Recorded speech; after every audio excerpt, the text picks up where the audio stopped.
নমস্কার, দেখছেন talk to Bangla. আমি অভিষেক রয়েছে আপনাদের সাথে। এই মুহূর্তে যে খবর নিয়ে উপস্থিত হয়েছি তা কিন্তু রাজ্যে বর্তমানে কিন্তু একটা ইস্যু অত্যন্ত গুরুত্বপূর্ণভাবে বিভিন্ন জায়গায় বিভিন্ন সোশ্যাল মিডিয়া থেকে শুরু করে বিভিন্ন জায়গায় আমরা দেখতে পাচ্ছি। মুথাবাড়ির যে ঘটনা ঘটেছে রাজ্যে 27শে মার্চ একটি অপ্রীতিকর ঘটনা ঘটেছে এবং তারপর থেকেই কিন্তু যে ভিডিও ভাইরাল হওয়া এবং অবশ্যই রাজ্যে প্রধান বিরোধী দল বিজেপি তারা কিন্তু একের পর এক নেতা সেখানে যাচ্ছেন।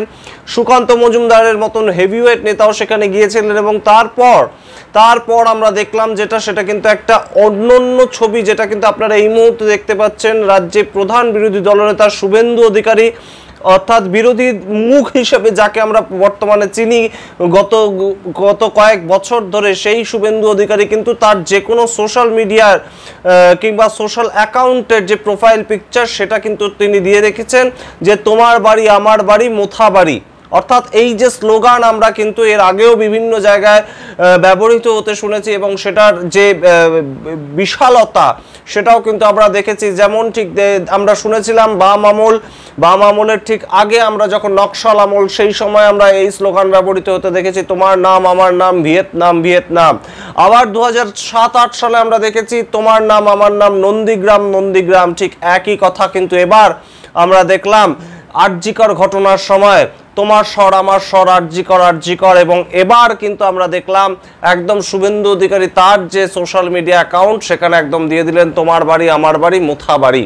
সুতরাং এই যে একটা ঘটনাকে নিয়ে সেটাকে বিশালভাবে একটা প্রজেক্ট করা এবং সেই জায়গাটা কিন্তু এই মুহূর্তে রাজ্যের প্রধান বিরোধী শক্তি বিজেপি কোনোভাবেই ছেড়ে দিতে চাইছেন না। এবং মুথাবাড়িতে হিন্দুদের ওপর আক্রমণ এবং সেই আক্রমণ কারা করলো এবং কাদেরকে পুলিশ গ্রেপ্তার করলো সেটা নিয়েও কিন্তু একমাত্র প্রশ্ন তুলে দিয়েছে প্রধান বিরোধী শক্তি বিজেপি। এবং তাদের বক্তব্য অনুযায়ী সেখানে যারা গ্রেপ্তার হয়েছে এখনো পর্যন্ত পুলিশের দ্বারা এই ঘটনার পরিপ্রেক্ষিতে তারা প্রত্যেকেই ধর্মে হিন্দু।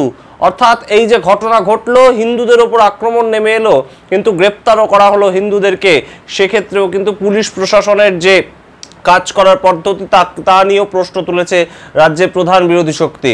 আমরা ইতিমধ্যেই দেখেছি যে বারংবার বিজেপির তরফ থেকে কিন্তু একদম অভিযোগ করা হচ্ছে যে সেখানে 163 ধারা জারি করা রয়েছে, যেখানে বিজেপি ঢুকতে পারছে না।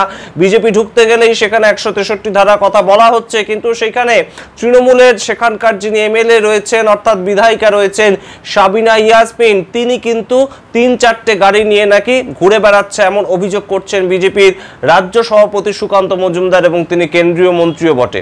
সুতরাং এই অবস্থায় মুথাবাড়ি নিয়ে যখন একদম রাজ্য উত্তাল, তখন মুখ্যমন্ত্রী পশ্চিমবঙ্গে ছিলেন না, তিনি তার লন্ডন সফরে ছিলেন এবং আজ ফিরে এসে প্রথম কিন্তু মুখ্যমন্ত্রীকে দেখা গেল একদম ঈদের যে একদম সভা, সেখান থেকে সেই সভা মঞ্চ থেকে তিনি কিন্তু একদম সরাসরি দাঙ্গা যাতে না হয় তেমন একটা বার্তা দিলেন এবং তিনি কিন্তু সরাসরি বললেন যে কোনো রকম কোনো প্ররোচনায় পা দেবেন না, আপনারা মনে রাখবেন একদম আপনাদের সঙ্গে দিদি রয়েছে। এই বার্তা কিন্তু রাজ্যের প্রধান যিনি তার কাছ থেকে এসেছে, প্রশাসনিক প্রধান মুখ্যমন্ত্রীর কাছ থেকে এসেছে। ঠিক সেই সময় কিন্তু আমরা দেখছি যে একটার পর একটা ঘটনা, ঠিক যেমন মালদার মুথাবাড়ি নিয়ে আমরা কথা বলছি এতক্ষণ ধরে, ঠিক তেমনভাবে মুর্শিদাবাদের নওদা, এটা নিয়েও কিন্তু একদম সরাসরি কটাক্ষ করেছেন শুভেন্দু অধিকারী। সুতরাং এই মুহূর্তে কিন্তু ধর্মীয় মেরুকরণের ভিত্তিতে যে ভোট সেটা কিন্তু আগামী বছর হতে চলেছে, সেটা কিন্তু এই মুহূর্তে রাজনৈতিক বিশ্লেষকরা মনে করছেন। যেহেতু বিজেপি প্রধান বিরোধী শক্তি হিসেবে তারা 40% ভোট পাওয়ার নিরিখে প্রধান বিরোধী শক্তি হয়েছে, সেই ক্ষেত্রে তারা যেহেতু হিন্দুত্ববাদী ভোটটাকে এত একত্রিত করতে চাইছে, এতটা জোর দিচ্ছে তারা যেহেতু ধর্মের ভিত্তিতে তাদের ট্রাম্প কার্ডটা খেলতে চাইছে, সেহেতু শাসক পক্ষকেও কিন্তু বেশ খানিকটা সতর্ক থাকতে হচ্ছে এই মুহূর্তে।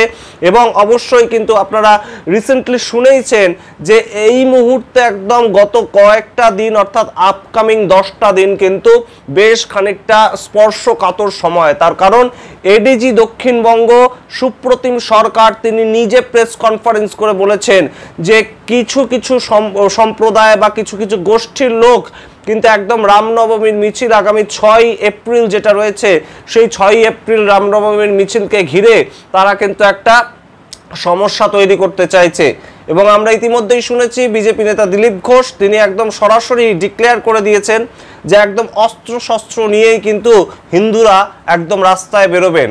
অন্যদিকে আমরা আরেক বিজেপি নেতাকে বলতে শুনেছি যে হিন্দুরা রাস্তায় বেরোবেন অস্ত্র শস্ত্র নিয়ে, কিন্তু তাদের উপর কেউ বা কারা যদি আক্রমণ করে তাহলে কিন্তু হিন্দুরাও চুপ থাকবেন না।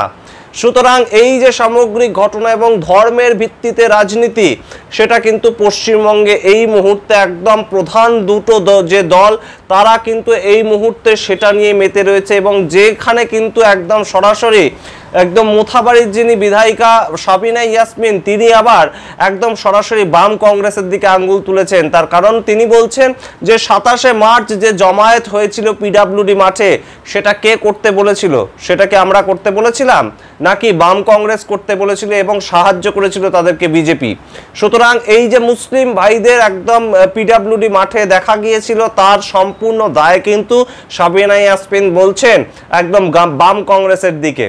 যদিও পশ্চিমবঙ্গে বর্তমানে বামেদের ভোটের পার্সেন্টেজ খুব একটা নয় এবং 5% নিচে, অর্থাৎ এই মুহূর্তে কিন্তু কাউন্টিং এর যে হিসাব সেই হিসাবে কিন্তু 46% যদি শাসক দল পেয়ে থাকে তাহলে 39% কিন্তু বিজেপি এবং 39-এর একটু বেশি পার্সেন্টেজ অফ ভোট তারা পেয়েছে। কিন্তু আগামী 10 মাসের মধ্যে যেখানে বিধানসভা নির্বাচন, সেখানে বারংবার শুভেন্দু অধিকারীকে আমরা কিন্তু বলতে শুনছি যে হিন্দুদের ভোটের ওপর ভিত্তি করেই তারা তাদের সরকার তৈরি করবে। এবং রিসেন্টলি আমরা দিলীপ ঘোষকেও বলতে শুনেছি হাতে গদা নিয়ে তিনি যখন রাস্তায় বেরোচ্ছেন, লাঠি খেলা দেখাচ্ছেন, তিনি রামনবমীর মিছিলে সাধারণ মানুষকে উদ্বুদ্ধ করছেন, সেক্ষেত্রে কিন্তু মোথাবাড়ি একটা অন্যতম গুরুত্বপূর্ণ পয়েন্ট হতে পারে বিজেপির কাছে। তার কারণ বিজেপি কিন্তু সামাজিক যে বিভিন্ন ঘটনা সেগুলোর যে একটা ফায়দা ভোটে ডিভিডেন্ড পাওয়া সেই ক্ষেত্রে খুব একটা সফল হয়নি। আমরা ঠিক যেমন দেখেছি যে আরজি করের ঘটনা, ঠিক যেমন আমরা দেখেছি বকটুইয়ের ঘটনা, ঠিক যেমন দেখেছি সন্দেশখালীর ঘটনা, প্রত্যেকটা সামাজিক ঘটনায় কিন্তু আমরা দেখেছি যে বিজেপি খুব একটা জমি কামড়ে পড়ে থাকতে পারেনি কিংবা খুব একটা ভোটে তার যে সুফল সেটা তারা পায়নি। বারংবার তারা সেই সামাজিক ঘটনাগুলোকে সামনে এনেছে, সামনে আনার চেষ্টা করেছে। সেই সামাজিক ঘটনা থেকে উঠে আসা মুখ আমরা দেখেছি সন্দেশখালীর রেখা পাত্রকে হঠাৎ করেই বিজেপি ট্রাম্প কার্ড হিসেবে সামনে এগিয়ে দিয়েছে, কিন্তু তাতে খুব একটা লাভ হয়নি ভোট বাক্সে। কিন্তু যেখান থেকে কিন্তু বিজেপি একটা টার্নিং পয়েন্ট বলে মনে করছে নিজেদের, সেটা কিন্তু বাংলাদেশের যে হিন্দুদের ওপর একটা অত্যাচার হয়েছে বলে অভিযোগ উঠেছিল গত বছরের আগস্ট মাসের পর থেকে, হাসিনা সরকার পড়ে যাওয়ার পর থেকে। তখন থেকে কিন্তু বিজেপি নেতা শুভেন্দু অধিকারী মূলত তিনি তার পলিটিক্যাল স্ট্র্যাটেজিটা একদম সাজিয়ে ফেলেছেন যে তিনি বলে দিয়েছেন যে হিন্দুদের ভোটে আমরা নির্বাচিত হয়েছি, কারণ বিজেপিকে কোনো মুসলিম ভোট দেয় না। এবং সেই জায়গা থেকে আমরা যেহেতু হিন্দুদের ভোটে বিধায়ক হয়েছি সেহেতু হিন্দুদের স্বার্থ রক্ষা করাটা আমাদের দায়িত্ব। এবং সেই যে একটা ঘটনা তার ভিত্তিতে কিন্তু বিজেপি পরবর্তী ভোট লড়তে চাইছে। এবং এই মুহূর্তে মোথাবাড়ির ঘটনা এবং বিভিন্ন জায়গায় যে হিন্দুরা আক্রান্ত হচ্ছে এইটাকে ইনজেক্ট করাই একমাত্র বিজেপির কর্তব্য বলে বিজেপি নেতারা মনে করছেন এবং তারা সেটা করছেনও। এবং এই মুহূর্তে মোথাবাড়ি ঘটনা, রামনবমীর মিছিল, তার আগে যে ঠিক ঘটনাটা ঘটলো তার পরিপ্রেক্ষিতে বিজেপি কিন্তু একটা বোঝানোর চেষ্টা করছে সামগ্রিক হিন্দু সমাজকে বা হিন্দু ভোটারদেরকে কেন তাদের আরো বেশিভাবে রামনবমীর মিছিলে যোগদান করা উচিত। আমরা অবশ্যই নজর রাখবো যে রামনবমীর মিছিলকে কেন্দ্র করে বিজেপি কতটা হিন্দুদেরকে একতাবদ্ধ করতে পারে এবং কতটা একত্রিত করতে পারে, এবং তার কোনো প্রতিফলন আগামী যে ভোটগুলো রয়েছে সেই ক্ষেত্রে পড়ে কিনা, সেটা যেমন আমাদের একটা দেখার বিষয়। অন্যদিকে আমাদের দেখার বিষয় যে মুখ্যমন্ত্রী মমতা বন্দ্যোপাধ্যায় যে সংখ্যালঘু ভোটের কাছে আজকে গিয়েছিলেন, একদম অভিষেক বন্দ্যোপাধ্যায় জাভেদ খানকে নিয়ে মুখ্যমন্ত্রী মমতা বন্দ্যোপাধ্যায় আজকে সরাসরি মুসলিম সমাজকে লক্ষ্য করে যে বক্তব্য রাখলেন, সাম্প্রদায়িক সম্প্রীতির কথা তিনি বললেন যে লাল এবং গেরুয়া একসাথে মিশে গিয়েছে কিন্তু আমরা একাই 100। এই যে কথা সেটাই পরবর্তীতে সঠিকভাবে প্রমাণিত হয় নাকি আরও একবার গেরুয়া শিবির দাঁত ফোটাতে পারে পশ্চিমবঙ্গের মাটিতে। আমরা অবশ্যই নজর রাখবো সমস্ত দিকে, আপনাদের জানাতে থাকবো সেই খবর। আজকের মতন এই পর্ব এখানেই শেষ করছি। অবশ্যই পরবর্তী কোনো প্রতিবেদনে ফিরে আসছি। আপনারা দেখতে থাকুন টক টু বাংলা। ভুলবেন না টক টু বাংলা ইউটিউব চ্যানেলটিকে সাবস্ক্রাইব করতে। ধন্যবাদ।